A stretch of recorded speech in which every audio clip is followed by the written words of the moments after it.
Well, that turned quickly on a Sunday afternoon, did it not? Good morning. Let's kick off the week here on KCMO, a 95.7 FM, of course, streaming on the KCMO Talk Radio app. Well, we went from riding with Biden to let's abandon Brandon pretty quickly is how this thing is currently playing out. And the fact that it all came down on a Sunday afternoon through a letter on X with simply a mention of, I'll talk to you sometime this week from the Oval Office, is stunning, but then again, very much on brand based on how the last few months and last few weeks have gone. So when you look at it from afar, you say to yourself, how could Joe Biden, and I'm seeing all the speculation on social media, how could Joe Biden possibly drop out of this race with simply a letter? And according to Politico and CNN, many of the cabinet members were not even told about this until minutes before. And they weren't even called personally by the President of the United States. I don't know why that's shocking to anybody. It's very clear that this guy has not been running the show for weeks, if not months, if not longer than that. So why anybody would act surprised that Joe Biden is not personally calling his cabinet members when you've had leak after leak after leak suggesting over the last few weeks, really since that disastrous debate in Atlanta, that he's not actually in charge, and suddenly the media started doing its job, realizing they can no longer cover this thing up. They suddenly started reporting on the fact that, Joe Biden, yes, is the president of the United States, but has not been in a position to do the job to its full abilities for quite some time. So the shock was really not all that shocking, but it still is stunning to see a president decide that he is going to drop out of a presidential campaign because he's not stepping down. He's remaining the president until January, which, by the way, brings up a whole new slew of questions and issues here. If you can't campaign to do 4 more years, are you really capable of doing the job for the next 6 months? Those are all very reasonable questions that should be asked over the days and weeks ahead. But for the Democratic Party, they had no choice.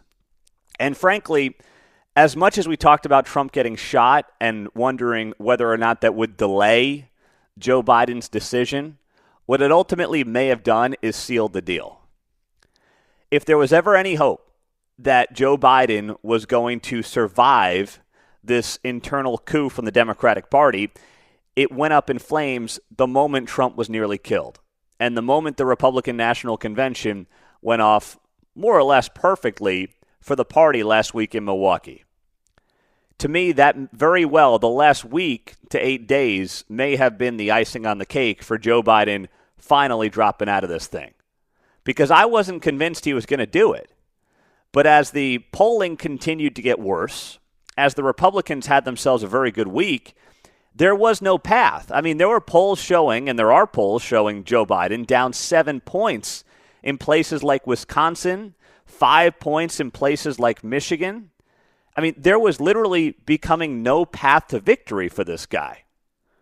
So this is a good day for the Democratic Party. Now, it's not as good of a day as the media is making it out to be, because it appears now like they're stuck for the time being with Kamala Harris. Although it was very interesting in that letter Joe Biden wrote, what did he say? Nothing about Kamala Harris. And then he put out a post on X a few minutes later that said, oh yeah, by the way, I'm endorsing Kamala. So that was kind of a clunky rollout to get Kamala Harris at the top of the ticket. But there's no guarantee, by the way, that she is going to be at the top of the ticket. And what's very interesting to me as well is Barack Obama's put out, a public statement on this, and at no point has he endorsed Kamala Harris. So this is good for the Democrats just because they had no choice. But accepting your fate at the top of the ticket with Kamala Harris is really not the place you want to be either. And I think a lot of the big shots know that. From Barack Obama to Nancy Pelosi to Chuck Schumer, they are very leery of Kamala Harris. So I don't think this thing is over. I don't think we're done and we're just accepting the fact that Kamala Harris is going to be at the top of the ticket. There will be a push for that, and the media will suddenly tell you how competent and sharp and formidable she is as an opponent to Donald Trump. And she may be better than Joe Biden, but what are we really saying here with all that? So we sit here on a Monday morning and we continue to live through history. I mean, it has been obviously just nonstop since that debate on Thursday in late June. And now we're sitting here almost a month later and, it just isn't ending. History's unfolding in front of our eyes. It's cliche, but it's very much true. And Joe Biden just a few days ago, less than a week ago, was sitting here and telling the American people this. We knew this was going to be a close race from the moment he announced. The idea that we are in a situation where, if you look at all the polling data shows a lot of different things, but there's no wide gap between us. It's essentially a toss-up race. Do you feel like you've weathered the storm on this issue of whether you should be on the ticket or not? Look, 14 million people voted for me to be the nominee in the Democratic Party. Okay? I listen to them. That was Joe Biden 6 days ago with Lester Holt on NBC. And now that brings up a very fair question. The Democrats created their own mess here. The Democrats, with their cohorts in the media, who said you were a liar and you were doing cheap fakes and deep fakes, if you spent any time over the last few months pointing out that Joe Biden is not the guy he was even 3 or 4 years ago, you were called a liar. You were called somebody who was just trying to generate headlines. You were somebody who was using artificial intelligence to make him look bad. No, you were telling the truth. And now, instead of taking care of this a year ago, which is what they should have done, instead they find themselves in this race to Chicago here in a month. I mean, if you're a Democratic primary voter, you should be infuriated right now with your own party. They lied to you about this. I mean, everybody saw it, but they chose to lie to you about, the physical and mental capabilities of the president of the United States. And if it was just physical, it wouldn't be all that bad. I mean, we've had presidents who have been physically in a bad place, physically struggling, but still do the job because mentally it's all there. And frankly, for the most part, that's what matters. But mentally, it has not been there for a while. And now, as Joe Biden rightly points out there last week, 14 million votes cast for him in these primaries, even though it's mostly ceremonial. Still, people went to the polls. They voted for this guy. Now, it's going to be total chaos here for the next month. So it brings up, I mean, if you are a Democratic voter, I certainly would be upset right now, just with the way this process has gone out, even though you've got to realize you are better off with almost anybody other than Joe Biden. But now it begs the question, what does this all mean for Donald Trump? What does this mean for the Donald Trump campaign? Well, listen, they were getting very, very confident. Some may say too confident.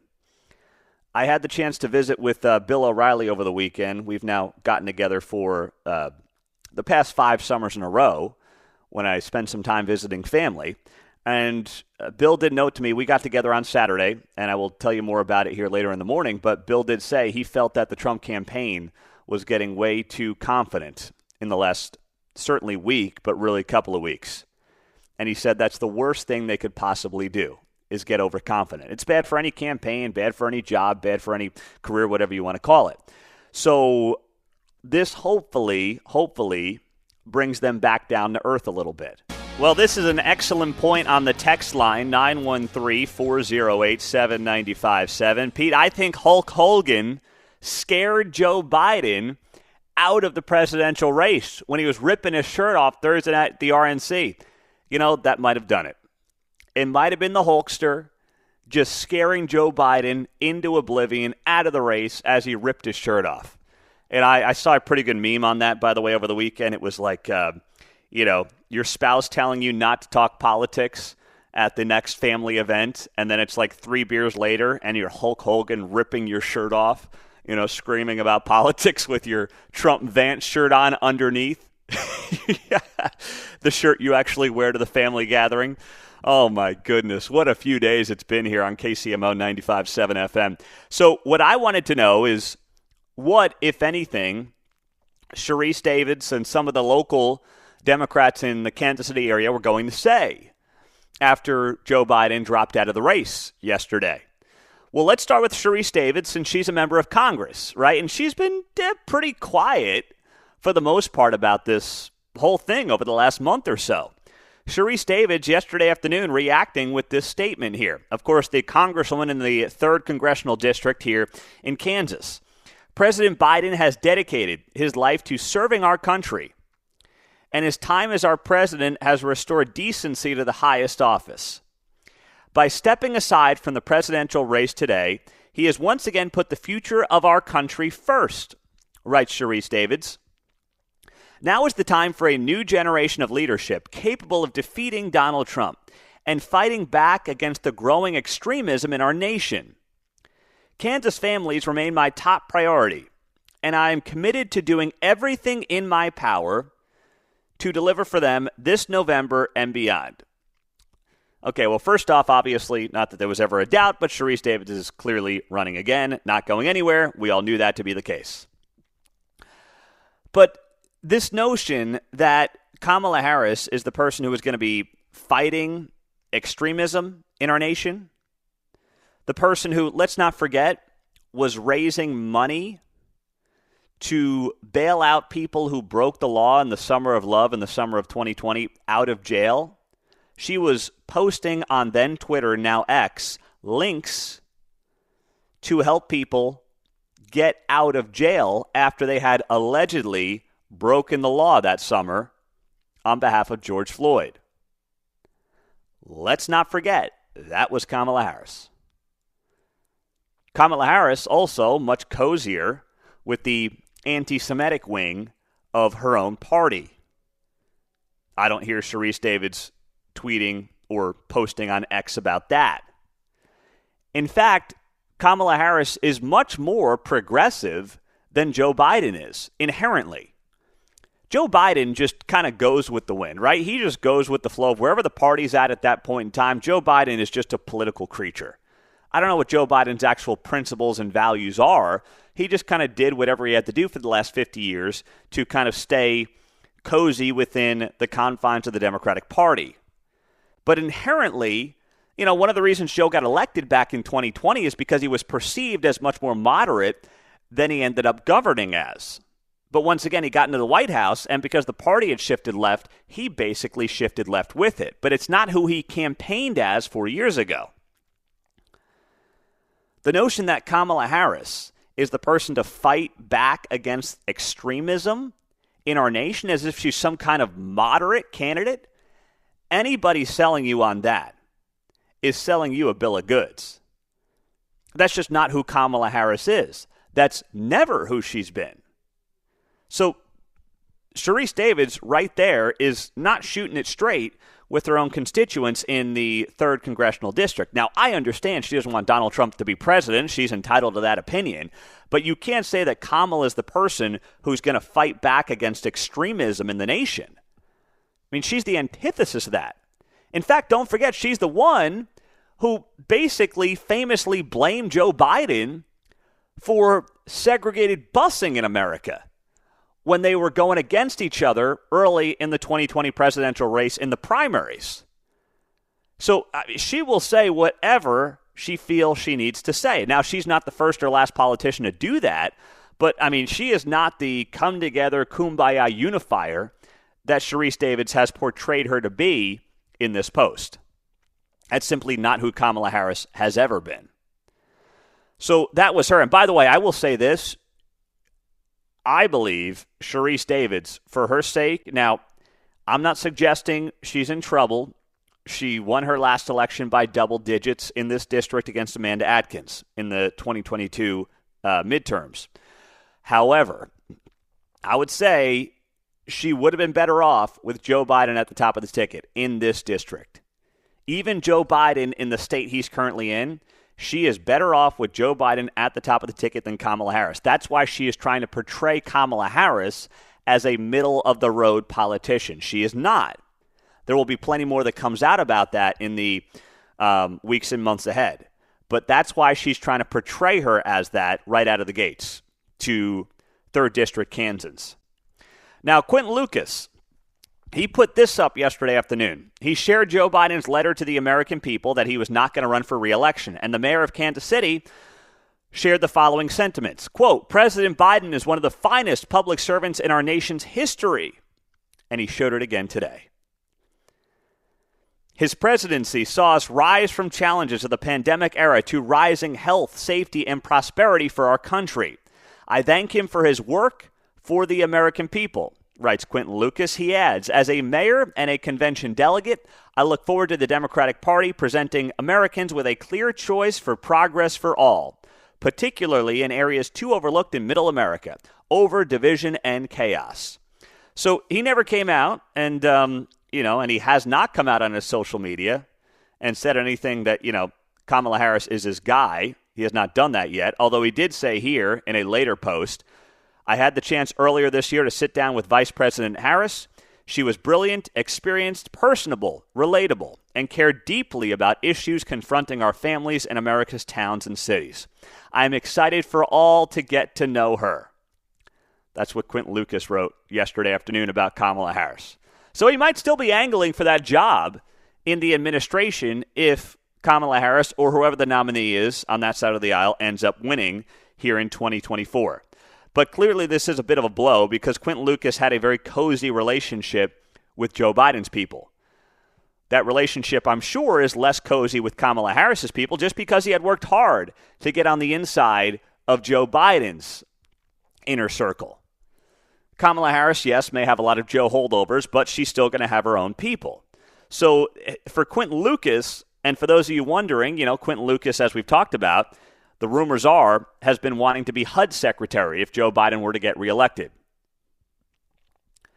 But if he finds himself in a position where now it's Kamala, he may have to angle and work the right people on Kamala's team to find himself potentially in a position to get that job if she is the nominee and if she does win. Two massive ifs right now.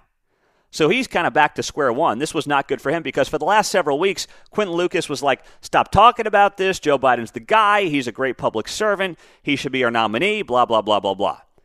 But he's obviously totally changed his tune on that front, which is not all surprising because, once again, he's a political creature, first and foremost.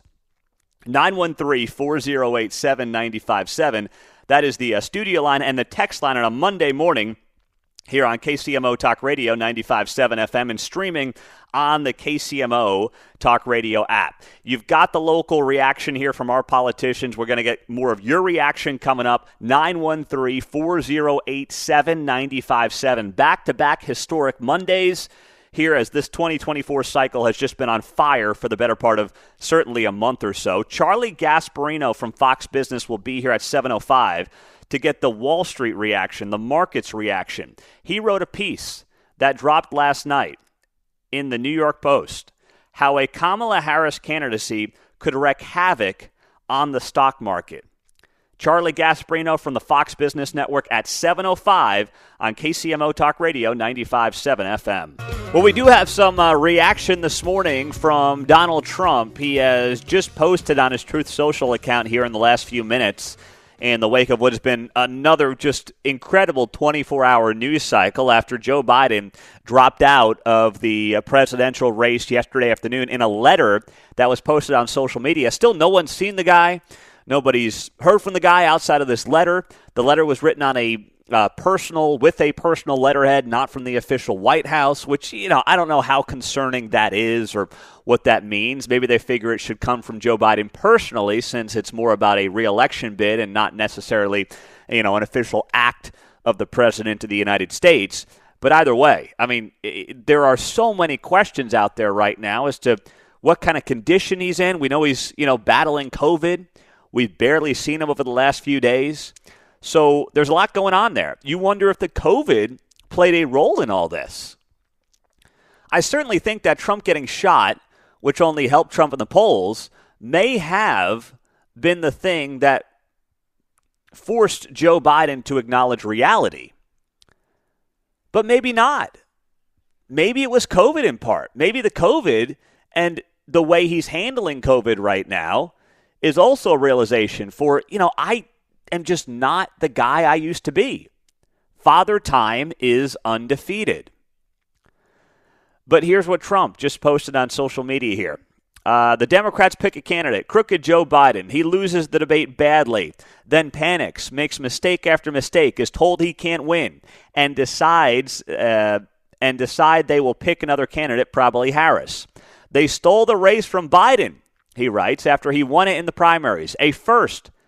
These people are the real threat to democracy, all caps.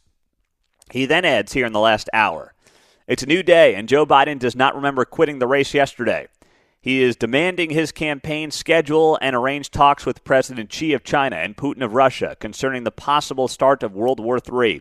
Biden is, quote, sharp, decisive, energetic, angry, and ready to go, end quote.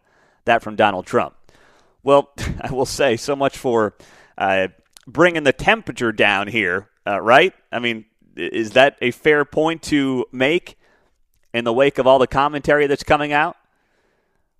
That's from Donald Trump here just in the last hour or so on his Truth Social account. The text line is 913-408-7957. As we roll till 7 o'clock, Charlie Gasparino will be here just after the top of the hour. Pete, does all this mean that Kansas City is not going to get rid of Quinton Lucas? Well, let's be honest. If you're a Kansas City voter, you had a chance to do that last year. Now, I'm not saying Clay Chastain was a realistic choice for Kansas Cityans. The reality is nobody stepped up to challenge Quinton Lucas, but he did have an opponent in the 2023 mayoral race, and he won it overwhelmingly. But if you were hoping that Quinton Lucas would get the call up to the big league, so to speak, and would get himself into the Biden administration if he were to win re-election, yes, that is no longer as likely an option. I just don't see a scenario where Quinton Lucas is as cozy with a theoretical Kamala Harris administration as he was setting himself up to be with Joe Biden's administration. So, yeah, I mean, Kansas City is going to have to continue on as is. You can think of that whatever you want, but I don't think Quinton Lucas is going anywhere. And it's also the age-old adage of be careful what you wish for. I know many of you feel very strongly about the job Quinton Lucas is doing in this town. But trust me, there are many more progressive people who you will see run for mayor in Kansas City in the 2027 election cycle. There will be people far more radical than Quinton Lucas who will look to be your next mayor. They are currently on the city council. Some of them are on the outside waiting for their opportunity to pounce in a future mayoral race. So just know that as well. Be careful what you wish for. It's easy to say, get rid of the guy, he stinks. But I'm telling you, there will be people that will look forward and will say, gosh, Quinton Lucas, maybe I didn't like him as a mayor. Maybe he made some massive mistakes during his time in office. And I will agree with that. He has certainly made mistakes during his time in office, but he was better than fill in the blank. He was a better option than this person, that person. Those things need to be addressed as well. And I'm just here to say, you've got to be careful what you wish for. So now we sit back and we wait to see how the next few days and few weeks play out. The Democratic National Convention begins in Chicago in late August. August 19th is when it will officially start. And now there's a race to get to that point inside the Democratic Party with Kamala Harris as the overwhelming favorite. But here's the question that needs to be asked. I think people understand that Kamala Harris is probably not the person who's best up for the job, who's best situated to be the face of the Democratic Party, to beat Donald Trump. You think Joe Biden was struggling with men of all demographics, white men, college-educated, non-college-educated, black men. He was struggling with them more so than any other Democrat in recent memory. Latino men, young men. You think Kamala Harris is going to close that gap? I find that very hard to believe. I find it almost impossible to believe. She will really struggle with those demographics, especially on the male side. But where else do you go? And this is the problem the party put itself in 4 years ago. Joe Biden said he was going to pick, after George Floyd got killed, he said he was going to pick a woman of color on his ticket. He wasn't necessarily going to pick the person best up for the job. He said he was going to pick somebody based on their gender and their skin color. It perfectly molded into their DEI mentality of the moment. And now could they really bypass her for a Gavin Newsom? That would be basically an admission that the DEI nonsense they've been pushing through government, through corporate America and elsewhere, is one big charade. Can they really afford to do that in this moment? And that's what's going to make it very difficult for them when they have a chance to have the first female president and potentially bypass that person for somebody else, especially if it's a guy like Gavin Newsom or a Josh Shapiro out of Pennsylvania. Coming up, Charlie Gasparino, Fox Business Network. He says the stock market is going to be shaky after the Biden dropout. He'll tell us why coming up next. We'll have the chance to visit with Bill O'Reilly on Saturday afternoon, and he did say he loves Kansas City. He loves the KCMO talk radio audience, and he loves doing the morning update here on KCMO, and we'll talk more about that throughout the morning. But Bill is right. He did nail it, and a lot of us were still wondering how Joe Biden could not be the nominee. And now here we are on a Monday morning reacting to that and much more as we roll through second straight Monday of a historic Monday. It's cliche, but we are truly living through history. And this is going to be one of those things that, kids, grandkids are learning about in 20, 30, 40 years. And we're here talking about it with you on KCMO, 913-408-7957. But with the news cycle moving so quickly, we don't want to forget about all the other important things happening. And Josh Hawley went to Butler, Pennsylvania, where Donald Trump came within a quarter inch of his life just 9 days ago. And the Missouri U.S. Senator had this report on Fox News over the weekend about what he saw and the questions that he still has. Here's what he told Fox. When I went to the site, the FBI has got more security on that site now than they did the night that Trump was shot at. I mean, the FBI, totally late, and they're trying to control the information. Sean, they tried to kick me off of the site. They said, get out of here. You shouldn't be on the site. We don't want you here. Get out of here? They are trying to control the information. Absolutely. They brought local cops, Sean. Get this. I'm there on site. I had permission from the local security operator to be there, and the FBI came out and said, you have got to leave. One thing is that most of the detail assigned to Trump that day and to that rally were not Secret Service, that most of them were from other federal agencies, including Homeland Security. And, Sean, they weren't prepared. They didn't know what the procedures were. They did not have the site locked down. They were not adequately patrolling the perimeter. As you just said a moment ago, they were leaving huge gaps. Whistleblowers also tell us that they were allowing people to come into the grounds who weren't checked. They weren't monitoring who was getting up around the stage. I mean, it's unbelievable, Sean. And having been there today myself, I can tell you, it is so close. That building where the shooter fired from is so close to where Trump was. The idea that you could have all of this time elapse and nobody notices, no law enforcement notices he's on the roof. One other thing, Sean, whistleblowers tell me that law enforcement were actually on different channels, different radio communication channels.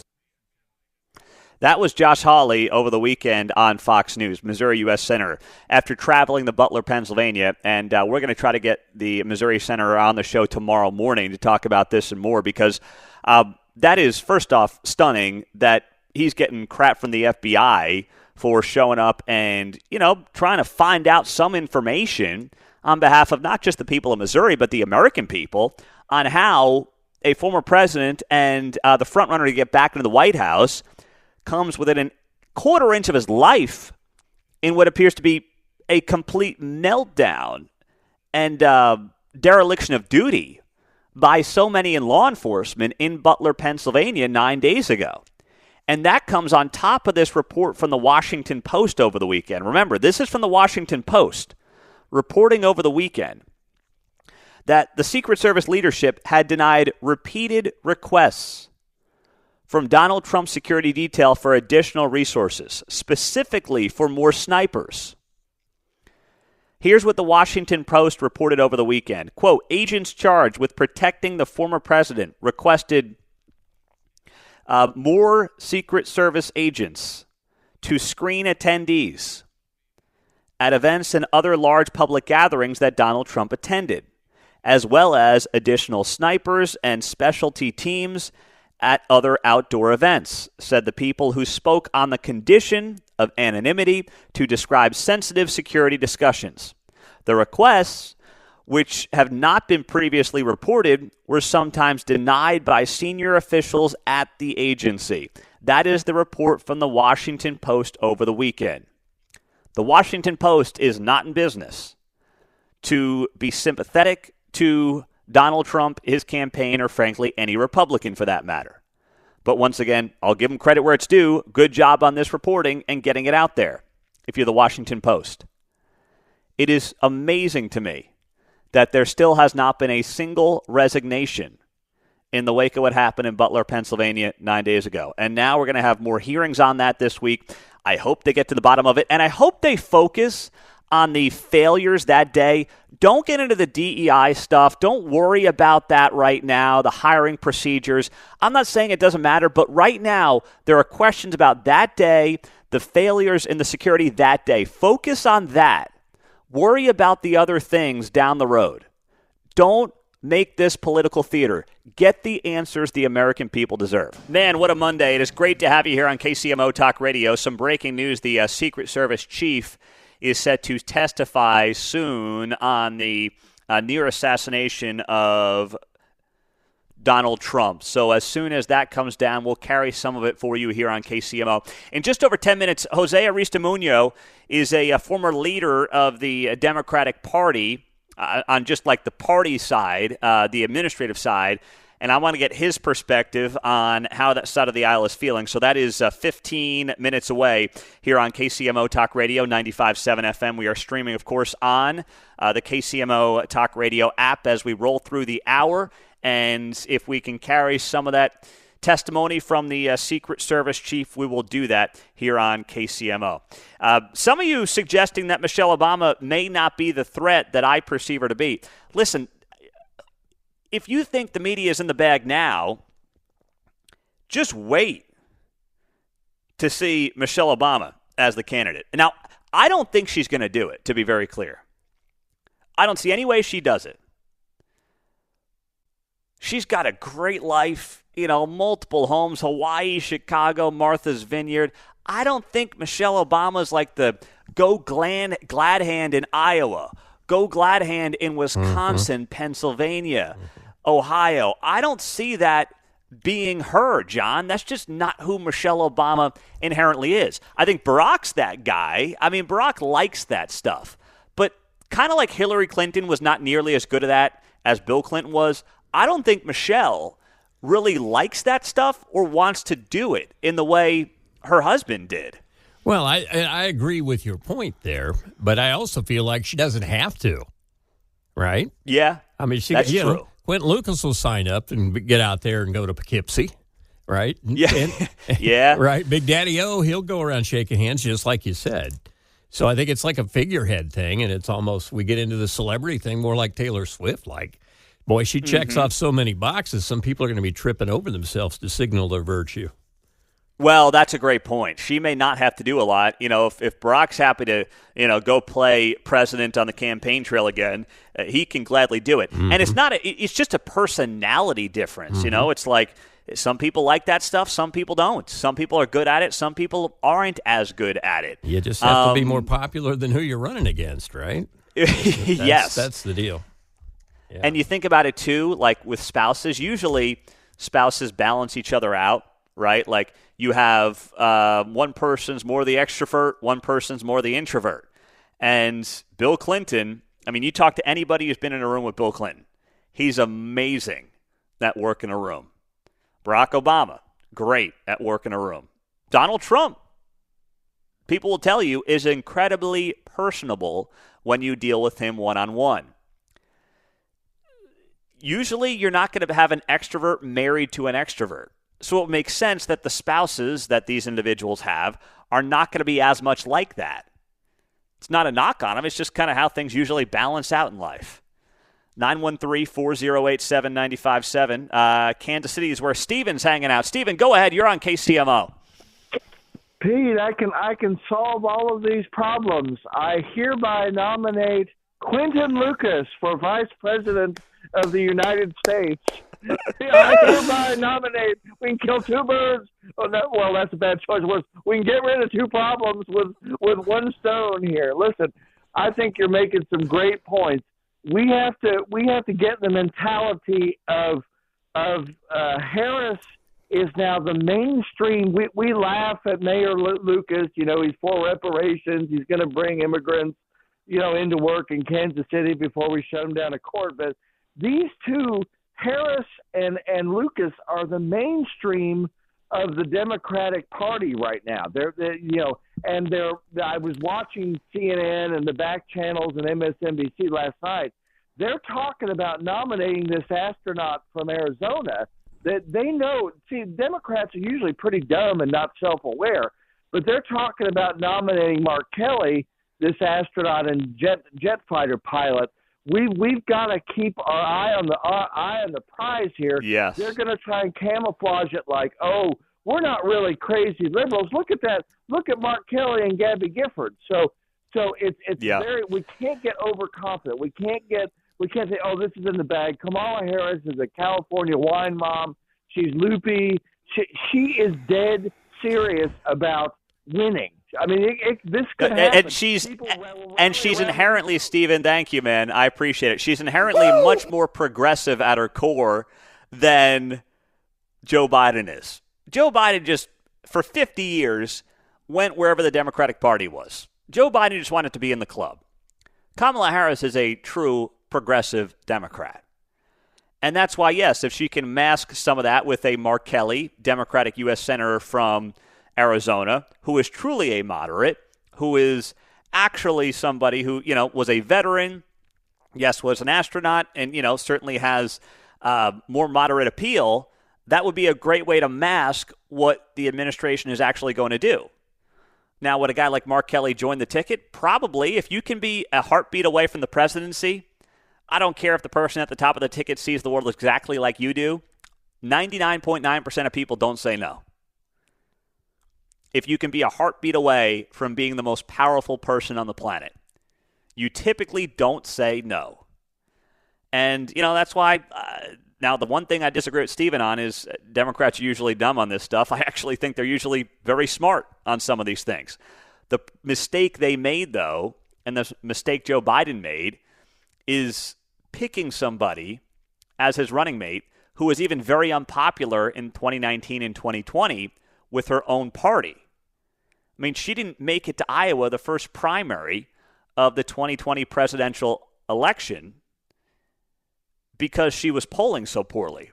She never got to California, which was like the third state, her home state, because she was polling so poorly early in the process and was so unpopular, her own party didn't really like her or want her. That's the mistake they made. But I don't think they're going to make that mistake if she does end up at the top of the ticket. Now, one thing I would say to Republicans as well, there's plenty to go after Kamala Harris on policy-wise, because she has been an ardent progressive since she got on the national scene as a U.S. Senator from California.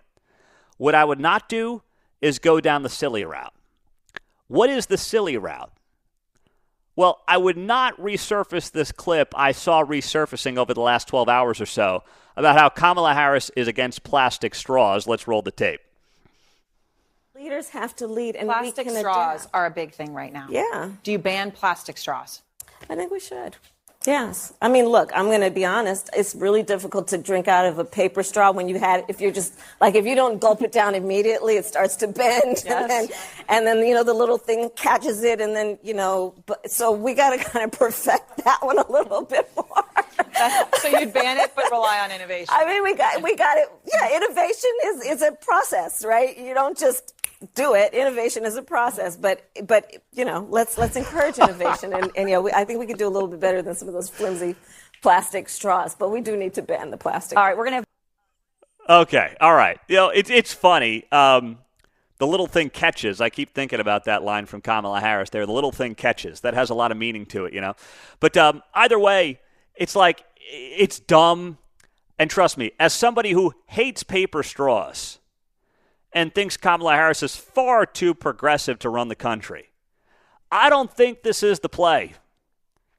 I don't think resurfacing clips on Kamala Harris wanting to ban plastic straws is really the move here. There's a million other things that impact our lives that Kamala Harris has been behind that have actual consequences beyond using a crappy paper straw that I would be highlighting. And trust me, I can't stand the paper straws. They're worthless after about 2 sips. But this is not the move. Let's be very clear. This is not the play. I'm not bringing up clips from 5 years ago of Kamala Harris talking about banning plastic straws. Go after the real issues, okay? The real stuff. Like how she was all in on defunding the cops back in 2020. You know, let's roll that. 913-4087-95.7.